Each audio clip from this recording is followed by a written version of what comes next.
So this talk is called Jewish Spies and Fort Monmouth Lies, the Fort Monmouth hearings of 1953. Communism. Okay, so communism, main root of this, and this is a nice political cartoon by Herb Bloch. Following the Second World War, the United States implemented itself, the leader of the free world. With tension shifting from fascist regimes to communist factions, the dichotomy between the United States and the Soviet Union flourished in an ideological battle. The geopolitical tensions between the former allies, the United States and Soviet Union, riveted the Cold War into foreign policy making, nation building, and race for global dominance. The Cold War became a catalyst for change for the United States, with its self-appointment leadership positions and the urgency-led foreign policy initiatives like containment. While the policymakers in Washington were concerned about their international prestige and overseas freedom, the Jewish community faced oppression and discrimination. So we see this social progression happening right in our backyard at Fort Monmouth, and it really does stem from something way before that. Jewish radicalism and the threat of the Jewish communism. So Jews have been described as people of the left. You see that with politics. It's really something that you see between 1870s and at least 1970s, where Jews were involved in socialist communist parties and movements, mainly because they came from European countries and then came here. The small kernel of truth underpinned the stereotype of the Jewish Bolshevik. A number of well-known early Bolshevik leaders, Bela Kun, Leon Trotsky, Karl Radek, and others were of Jewish origin. That made Stalin kill them. One, not just because they're Jewish, but because they are going against Soviet Union. But many of the actual Bolsheviks weren't Jewish at all. It's a very small percentage.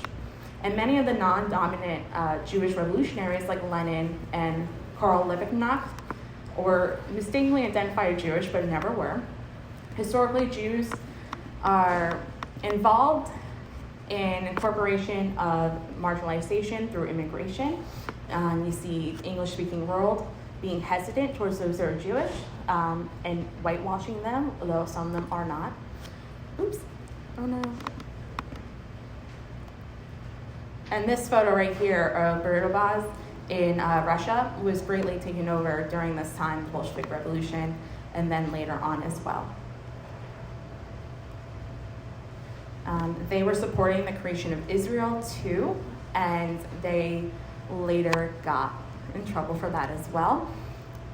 And in the late 19th and early 20th century, Jews were considered the support of the Socialist Labor Party, the Socialist Party. Some famous people of that are Sholem Aleichem, and there's another Sholem, but I can't think of his name right now. He's a lawyer for the Socialist Party. The Red Scare. So the Red Scare happens all over. But it starts really in 1917. So after World War I, you see this rise of heated political speech towards communists. We have the Ku Klux Klan in the United States talking about Jew envy. They were all over. So in 1926, on July 4th, 1926, the KKK marched through Long Branch, and that was to oppose Jews, especially because it was a mainly Jewish hub at that time, still is, it's 6% Jewish. And so you see this aspect. The enactment of the immigration quota in 1925 made it difficult for those to come to this area. Anti-immigration laws were happening. We believed in containment, isolationism. They see Jews as outsiders, though many Jews have been here since the start of the colonies. And then we also have the Russian October revolutions happening during the first Red Scare.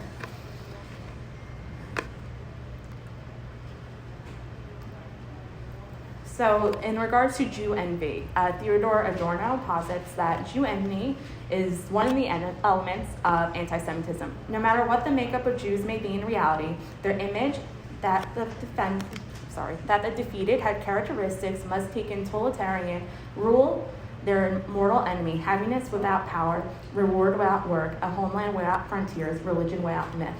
These features are outlined by ruling powers, and they are securely coveted by the ruled. The former can survive only as long as the latter turn what they yearn for into an object of hate. So hate, the object of hate, you see this throughout it.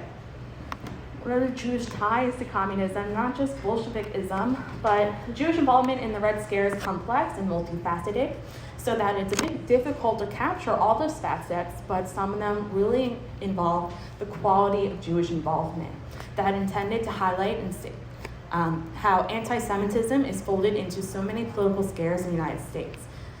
We have that now.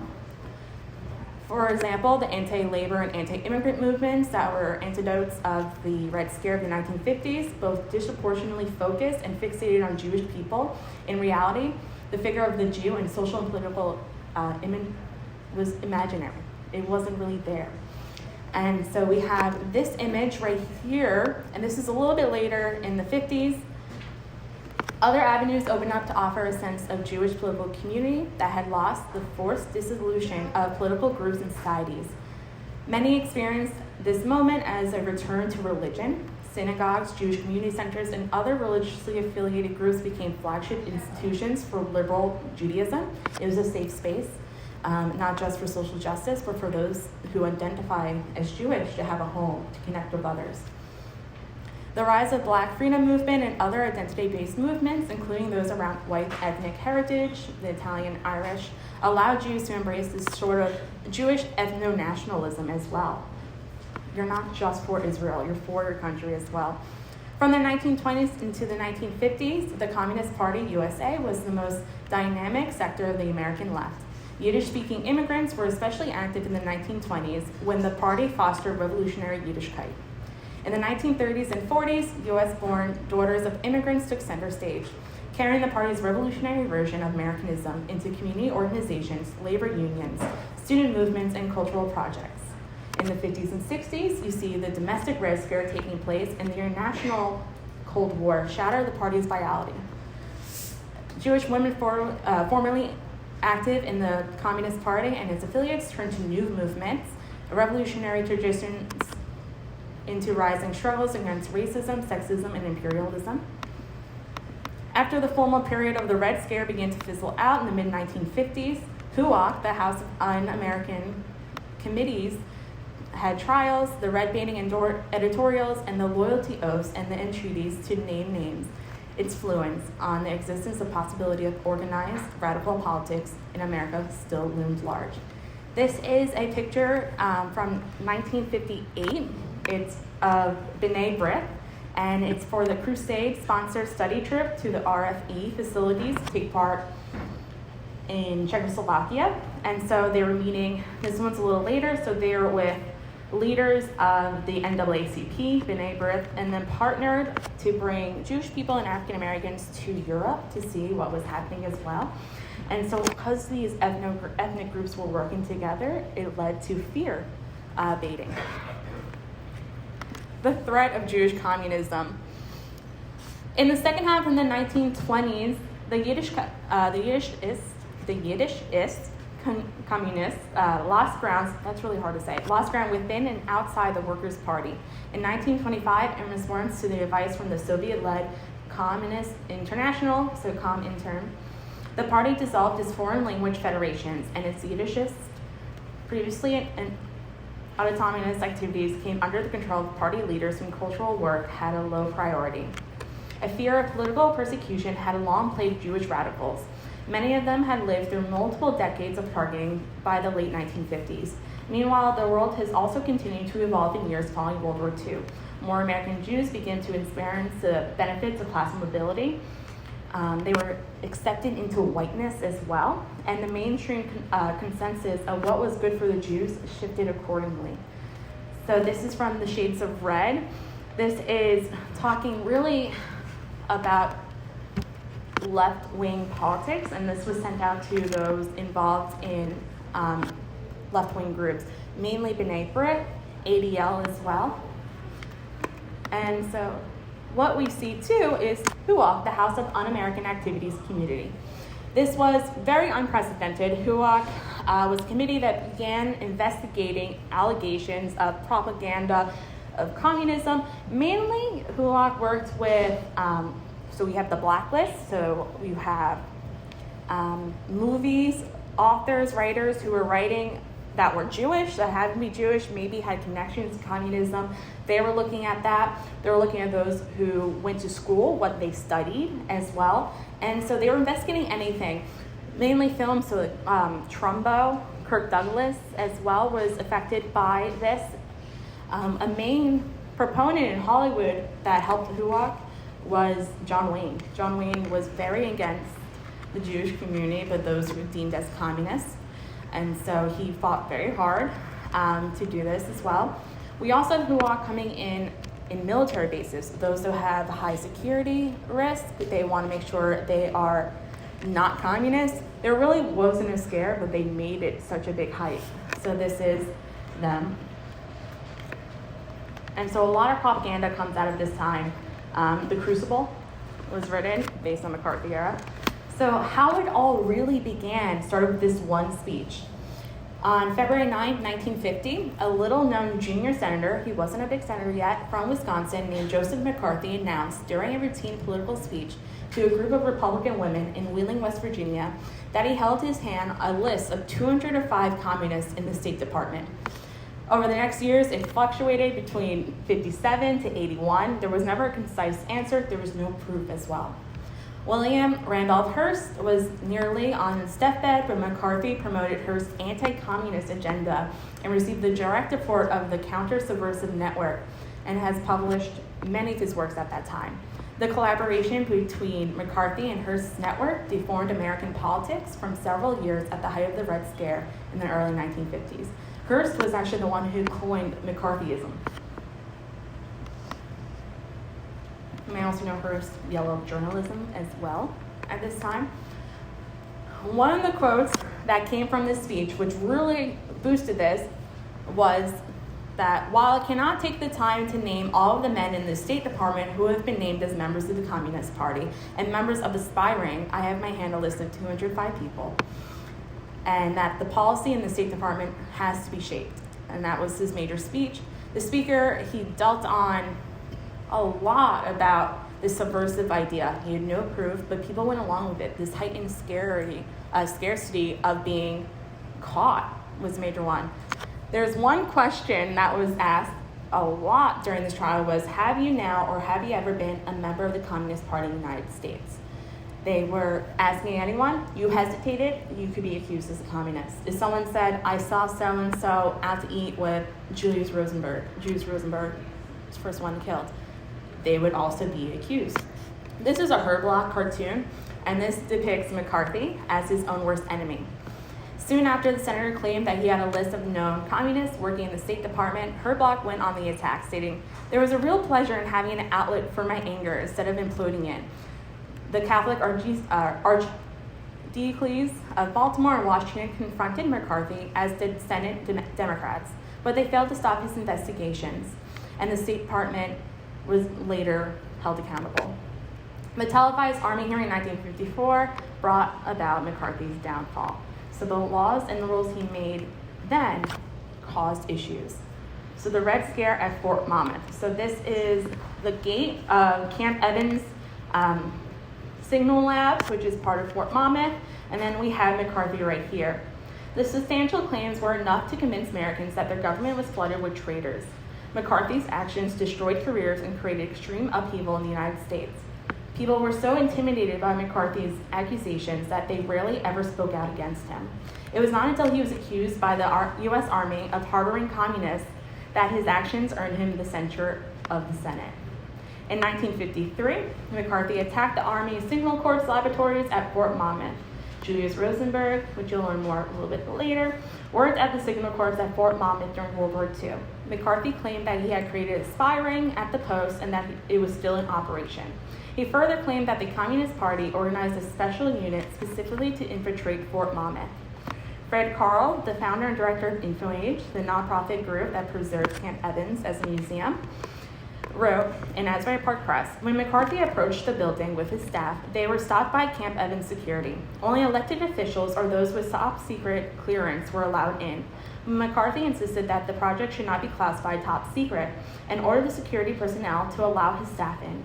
and a heated argument followed, during which security reminded the senator that they have the authority to shoot anyone attempting to enter the building without proper clearance. He still went on.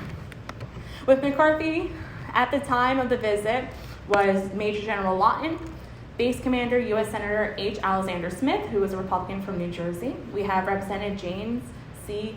Auchincloss, who was also a representative from New Jersey, and Major General George Back, who was a single chief officer in security of the Army, Robert T. Stevens.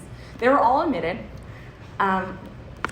Among those that were excluded included McCarthy's chief aide, Wright Cohn, who inwardly vowed before witnesses that he would get the Army for the year front.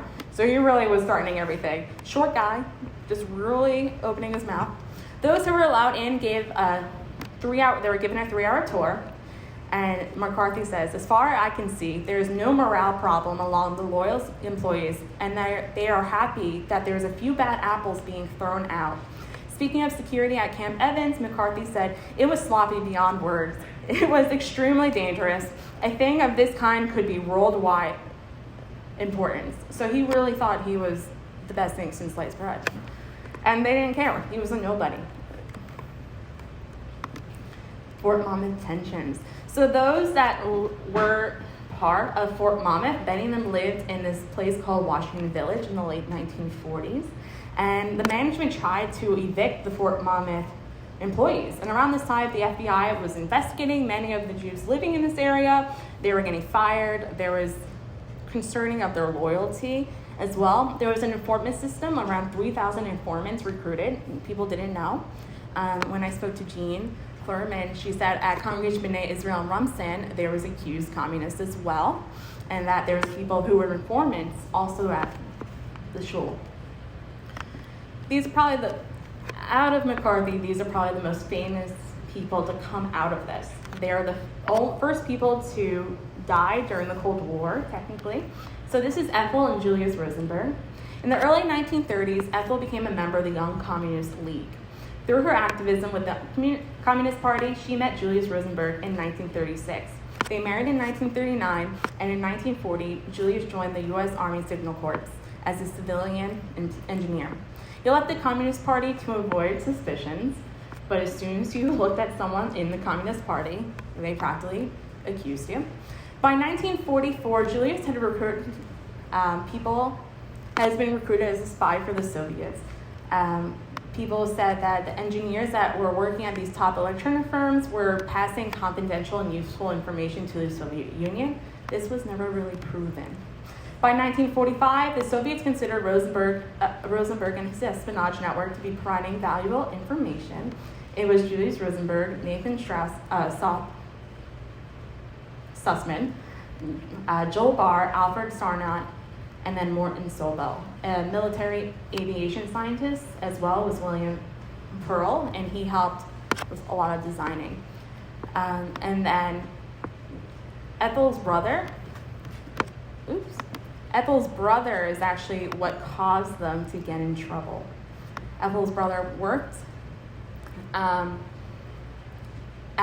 Los Alamos, and I was fearful of his job because they started accusing him and his wife. And so what he did was he threw his sister and brother-in-law under the bus instead. Though there was actually communist spies at Los Alamos, they only cared about Fort Monmouth at that time. So in June of that year, Ethel's brother, David Greenglass, who was a communist as well, he was a known communist, was arrested with the same charges, and he worked for 18 months as a machinist at Los Alamos, didn't want to lose his job. He was working in the team led by Robert Oppenheimer, so that was a big deal, who invented the atomic bomb at the end of World War II. The FBI saw Greenglass as part of a plot to send nuclear secrets to Moscow, and to lessen his prison time, he was sentenced to 15 years, he served 9, and save his wife. So his wife didn't serve any jail time, he ratted out his sister and brother-in-law. So family holidays, very awkward. These are the children, the Rosenberg children. So they had 2 children at this time, very young. This is a picture right here of the Rosenberg sons, Michael and Robert. So Robert's the younger one, Michael is the oldest, and they were visiting their parents in prison at this time. This is them as they were older. And so they are known as red diaper babies, those who were born into this communist era or had family members that were accused were called red diaper babies. They changed their last names after being adopted to Mirapol. And this is them in front of the White House in Washington, D.C. in December of 2016. They grew up as anonymous victims. They were quiet about who their parents were. Though people saw pictures of them as they got older, they stopped recognizing them as much. And their couple was Abel and Anne Maripol. Abel Maripol is the one who wrote Strange Fruit, which was a poem originally, and then Billie Holiday made it a song. And they were leftists, Jewish leftists that were friends with them, and they decided to take them in instead and raise them as their own. They changed their last names to match theirs, and they still keep it, and it wasn't until 20 years later when they decided to come out. And so they actually meet with Roy Cohn, who was the legal aid with McCarthy, and ask him if he regrets sending their parents to death, and he said, no, I don't care. It was the law. They broke the law. And so there's a few other people that had these issues too. So a lot of children didn't realize what was happening until their books were getting taken from their parents.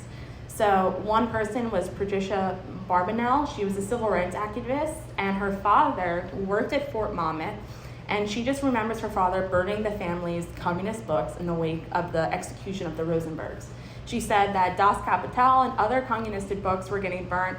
Children's books, as well as they can be accused that were communists, were getting, because they were so scared. People were trying to hide anything as possible.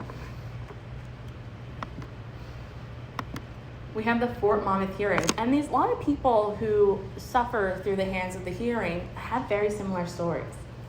And so this is Louis Leo Kaplan. This is Roy Cohn talking to McCarthy at the hearing. There's a great documentary too, as I digress, called Coward, Victim, Bully, and it's the story of Roy Cohn. It's on HBO. The granddaughter of the Rosenbergs is the one who wrote it. It's so good. It's on HBO. I recommend it.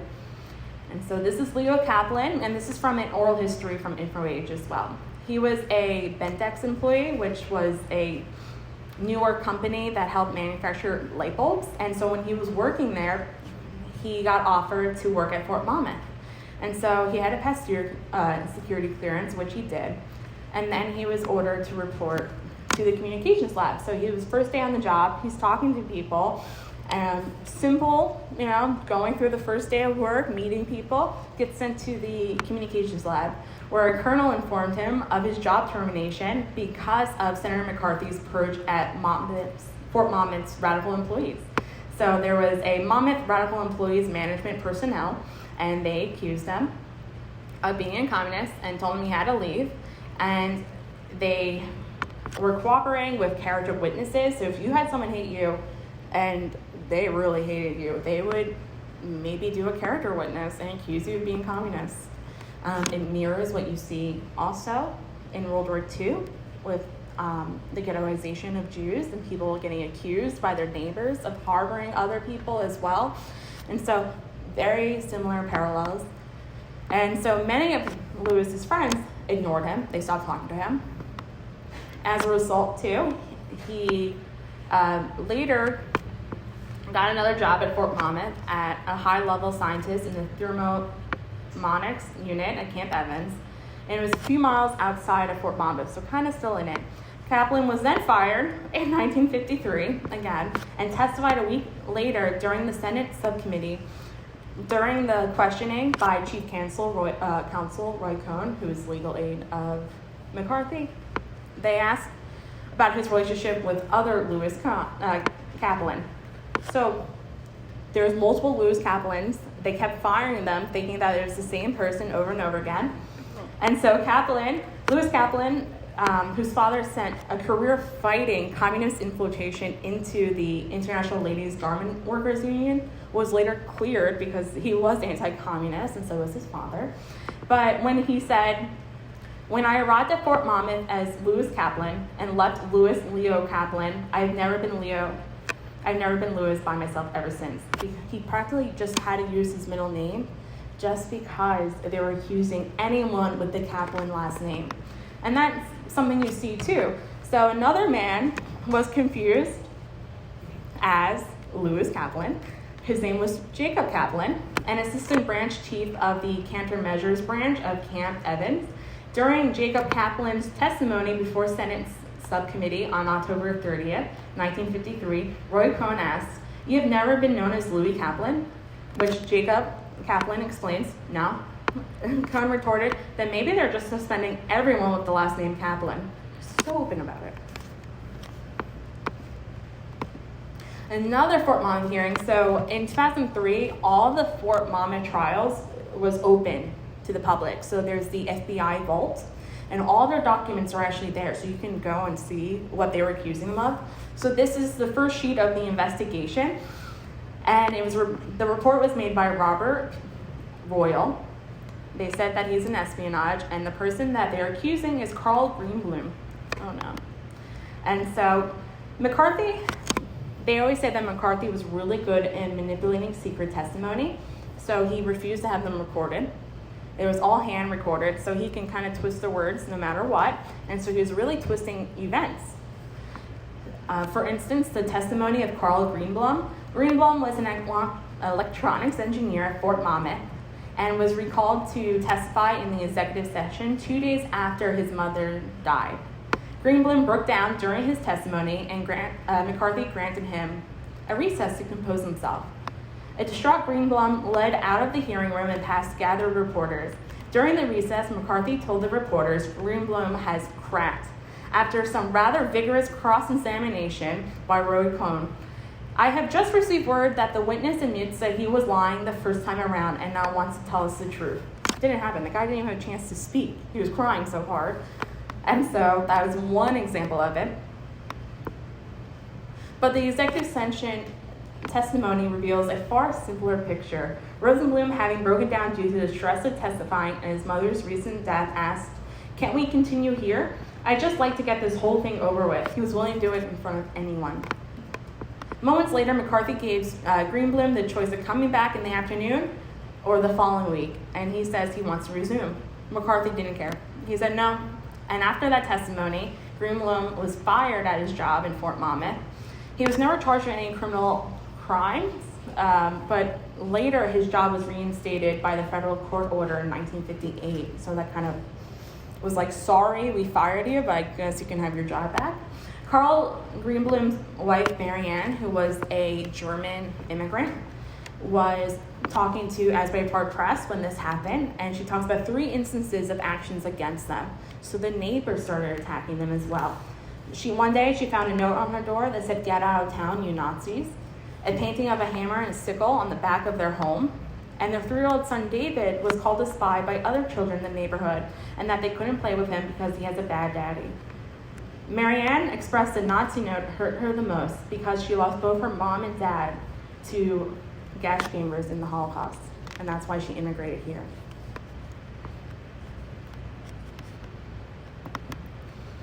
With this too, you have people fighting for them, giving them a voice, giving them a platform. And so we have the lawyers that are going to come in, but also we have the ADL, B'nai B'rith, Max Lerner testified as well, and the National Council for Jewish Women. And while McCarthy really tried to avoid any anti-Semitic innuendos or anything that would kind of pinpoint them as anti-Semitic and communism, he hired 2 Jewish people, Roy Cohn and David Shrine, as visible staffers. So he's like, how can I be anti-Semitic when my 2 legal aides are Jewish? And that really was one of his debates. And notably, mainstream Jewish organizations like the American Jewish Committee and the Anti-Defamation League responded to McCarthyism with creating their own stances and trying to block that out in the news. They were putting more articles, really telling the truth too. They were combating it, and it was going back and forth. And a survey in 1948 by the American Jewish Committee found that 21% of Americans did believe that most Jews are communists. They believe that more than half of them were associated with atomic spying. I used to always say when I give a tour that we couldn't be spies because we tell our nanas that we were spies, and then our nanas would tell everyone. right? If I told my Nana I was a spy, everyone in Canasta would know. All the moms would know, everyone. So I always laugh at this when people just keep talking and they're like, you're so open about it, how could I possibly be a spy? And according to Aviva Weingarten 2008 study of 124 people questioned by McCarthy's Senate Committee on Homeland Security and Government Affairs in 1952, so who what changes to that, 79 of them were Jewish. McCarthy's investigations led to the destruction of 50,000 members of the left-wing Jewish People's Fraternal Order. Because even if they weren't accused at Fort Monmouth, if they worked someplace after, they were fired too. They were fearful that the government would come back and retaliate. And the three main reasons for people asking for help from these Jewish organizations to protect the American Jews was to distance themselves from past associations of communist groups, right? They want to help, and so they're working with other social reform movements. And to demonstrate their patriotism, the American Jewish Committee, American, having that title too, patriotism, was something so big. You don't have the concept of the American dream until 1946, after the Second World War.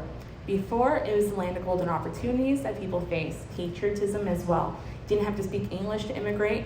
Later on, after 46, you have to. You have to start looking at this patriotic aspect. And then people wanted to have groups that were trustworthy and legitimate to gain valuable political capital as well. So anything to cover their tushes. The lawyers. So the lawyers were local lawyers, and one of them was Ira J. Katchen. We have a photo in the back. It's actually this photo. He was noted for really helping. This is him with the Hannah G. Solomon Award for the Outstanding Community Service and his role in the fight against injustice, McCarthyism, and anti-Semitism. This is Elaine Rothman, who was the Middletown president of the Greater Red Wing section of the National Council for Jewish Women. This was in the Daily Register in 1980. And then this is signed by McCarthyism as well. Fort Monmouth Commanding General Lawton was questioned about the discrimination at Fort Monmouth in a 1954 New York Times article and stated, "We never distinguished between Jew, Gentile, and color." Many of the engineers that testified during the McCarthy hearings told the committee that they believed there was an anti-Semitic problem at the fort, as evidenced by the statistically high number of Jews suspended. Ultimately, 42 employees, mostly engineers, would be suspended, not for espionage, but for posing security risk. 40 were reinstated and 2 resigned. All of the reinstated received back pay, and the last 6 to get their jobs back rejoined the workforce in 1958, a year after McCarthy passed. We also have Harry Green of Little Silver, and so I was very fortunate to use the book Peddler to Suburbanite by Jean Clairmont and Alan Pine. And these are some quotes with Ira Katchen on Harry Green. He took them into another room, and one was closeted for about an hour and a half with each other. "Ira, this is the most shocking situation I have ever encountered. If these men are telling the truth, I have no reason to doubt them. I believe they are completely innocent of any possible charges of being subversive or communist, and I'm willing to help you defend them." He also wanted all his defendants to testify fully. They didn't want to just give affidavits. They wanted them in person. They also did character witnesses as well. And then another quote is, "Fortunately for our Jewish boys at Fort Monmouth, they had Harry Green defending them. He was fearless, fighting mad, persuasive, determined to bring out the truth, a skillful, brilliant advocate. Meticulous in the preparation of each case, he came out of a winner in all but 8 cases." And so when they were making headlines, a lot of people were shielding back that Harry Green and Ira Katchen were talking any newspaper and saying what they were shocked by the foundings and fighting for this hush-hush attitude to lead. They wanted to be completely transparent. I will say, though, that Harry Green criticized local Jewish groups for not coming to the defense of the Signal Corps employees, and he called the Fort Monmouth situation the American Dreyfus case, except that here there were 41 Jews being sacrificed instead of 1. And charges. So the charges are unbelievable what they would accuse. So these were set by the Army. So one of them is, it has been reported that you are an active member and officer at least one committee of the Monmouth County chapter of the American Veterans Committee in 1947. This organization has been infiltrated by communists and communist sympathizers. So they said, you went to a meeting, you're out. You were influenced by the leftist writing of Max Lerner, whose column in the New York Post you're reported to have read, right? You're reading a newspaper, they're going to accuse you. You're influenced by Rabbi Gordis, a known communist sympathizer who prepared you for your bar mitzvah. Imagine not knowing you're a communist. You become a man in Israel, but you also become a communist. You published a book on nuclear physics that was favorably reviewed in Czechoslovakia. Didn't have to worry, Czechoslovakia wasn't even a country. But like I said, there were real spies, and so not all of it was farce. And so we have Joel Barr, whose name is Meter, and this is Alfred Saran, who is Hughes, and then Julius Rosenberg's name was Liberal.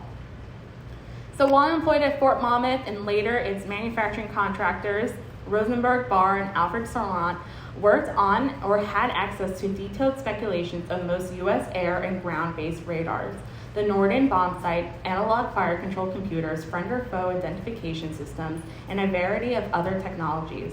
They copied and turned over Soviet intelligence secret documents relating to more than 100 weapons programs during World War II. But by 1956, Rosenberg was dead, executed along with his wife Ethel for espionage, and Barr and Saran had left the spy game far behind by returning to Russia. So about Barr and Rosenberg's relationship, they shared many interests. They had the same communist ideals. They were part of a study group of Marxist literature and sympathizing the USSR. From the start of the relationship, we asked them to hide their opinions and refrain from any activity that can draw attention to them. So people getting interviewed were saying, no, they had to be far apart because they would have been suspicious. On February 23rd, 1942, the Signal Corps fired Barr on the advice of the FBI and placed his name on the list of undesirable employees that were ineligible for employment by the Army. More than 100 of Barr's colleagues at the Signal Corps laboratory signed petitions requesting that the Army reconsider the action. Many of them scratched their names off or ripped up the petitions and learned that they had been fired because he was a communist. They thought it was something else. By 1944, Rosenberg was microfilming the documents being stolen by Barr and Saran, who worked at Bell Labs, receiving radio electronic devices for military application. On December 5th, 1944, Stepan Arasyan warned about overworking Rosenberg. Expedite consent to joint filming on their materials by both Meter, Joel Barr, and Hughes, Alfred Saran. Liberal, Julius Rosenwald, had on hand 8 people plus the filming of materials. The state of Liberal's health is nothing splendid. We're afraid of putting Liberal out of action with overworked. So he was like the top man. But Ethel had nothing to do with it. Julius did. So later, once they started locating where they went, because they just went to Russia, on March 12, 1979, Saran died in Moscow from a heart attack. And then on September 19, 1983, the New York Times published a story about the discovery of Philip Georgievich Staros, who recently deceased, was actually Alfred Saran, so he changed his name, and that Joseph V. Berg was Joel Barr. The former spies had evolved into prominent Russian technology industry leaders, and now the whole world knew their secret. They changed their names, they got jobs working with the USSR, the Russian military. And then in October of 1990, Joel Barr returned to the United States, traveling as Joseph Berg on a Soviet passport. To his astonishment, neither the FBI nor any government agency approached him or took apparent interest. Barr was more surprised that he returned a year later to receive a new U.S. passport and Social Security Administration benefits. McCarthy hearings. This is like the downfall of McCarthy.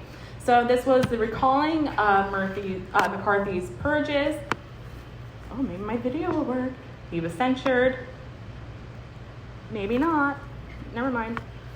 And so members of the Senate were divided in their reaction to Wisconsin Senator Joseph McCarthy's hearings to root out communism. Scott Lucas, a Democrat from Illinois, supported State Department employees working in fear of false allegations and challenged McCarthy, calling him a liar. Owen Lattimore, a State a State Department employee, was falsely accused of being a top Soviet espionage agent, argued that McCarthy was guilty of Russian-type smears. In 1950, her blog portrayed McCarthy as a lone actor, but by 1954, the Senator's investigative committee had enabled many careers. The affected employees were eventually reinstated with pay and employment rights. However, they could never forget the suffering of those families during those years in which they were accused. One employee states that the incident did more damage than good, and he never was able to revive his career. It has still never been proven that McCarthy identified as the actual subversive. During the hearings on May 5, 1954, McCarthy publicly asserted yet again that communist infiltration was rife within the U.S. Army Corps at Fort Monmouth, specifically at Camp Evans. McCarthy was questioned about the letter he claimed to have received with 34 names of people, right? It went from 205 to 51 to 34, and connected with the Rosenberg spy ring, and claimed that 17 of them were still working at the radar laboratory at the time the investigation had commenced. He referred to Fort Monmouth as a very, very, very bad security situation again, and that communist infiltration was restricted almost exclusively to Fort Monmouth. So now he's just targeting Fort Monmouth. This is a newspaper from March 1954 talking about the hearings. On April 22nd, 1954, McCarthy was leading investigations based on allegations and became a target of himself by the Senate. And the Permanent Subcommittee on Investigations that was chaired by McCarthy actually turned on him. Earlier that year, the U.S. Army had accused McCarthy and his chief counsel, Roy Cohn, of improperly pressuring the Army to give favorable treatment to G. David Shrine, a former aide to McCarthy and a friend of Cohn's. They were partners, and they wanted to get him out of the Army, because they wanted him back stateside. He was serving as a private for the Army. Wish I was a pirate, that'd be cool. But private, so very low in the totem pole. And then McCarthy claimed that the accusations were made in bad faith in retaliation for his questioning on certain witnesses and from years later, and that the facility at Fort Monmouth is coming back to him and targeting him and accusing him of being an issue. So McCarthy's all laws kind of just turned on him, and they started trying him. The Army McCarthy hearings were covered all over the news. It lasted 36 days. It was broadcasted live, and 20 million people watched. And this is what really ended the career. So the incident that ended McCarthy's public career was an exchange between McCarthy and the Army Chief Legal Representative, Joseph Welch. On June 9th, it was the 30th day of the hearing. Welch challenged Roy Cohn to provide U.S. Army General Herbert Bromell Jr. with McCarthy's list of 130 communists, right now the number changed again, or subversives in defense plans before the sun goes down. McCarthy then said that if Welch was so concerned about persons aiding the Communist Party, he should check on a man in his Boston law office named Fred Fisher, who was once belonged to the National Lawyers Guild and was a progressive lawyer. In an impassioned defense of Fisher, Welch responded, "Until this moment, Senator, I think I've never really gauged your cruelty or your recklessness." When McCarthy resumed his attack, Welch interrupted him. "Let's not assassinate this lad further, Senator. You've done enough. Have you no sense of decency, sir? At long last? Have you no sense of decency?" When McCarthy once again persisted, Welch cut him off and demanded the chairman to call the next witness. The gallery erupted in applause, and the recess was then adjourned. Was called. Oh, it's the last slide.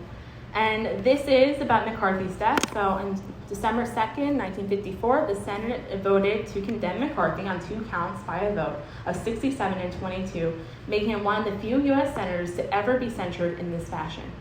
McCarthy remained in office, but despite being shunned by his colleagues and the press, nevertheless, continued to speak out against communism. No one listened. And socialism now. He was really expanding. Until his death at Bethesda Naval Hospital on May 2nd, 1957, at age 48, he continued to fearmonger. His legacy would be defined by a term popular by his reign, fear-mongering, McCarthyism, a phrase still in vogue and describes the harsh, baseless attacks on people's reputations, synonymous to a witch hunt. And so that is it for me. Thank you so much for coming in. I love questions, so I'm going to take some.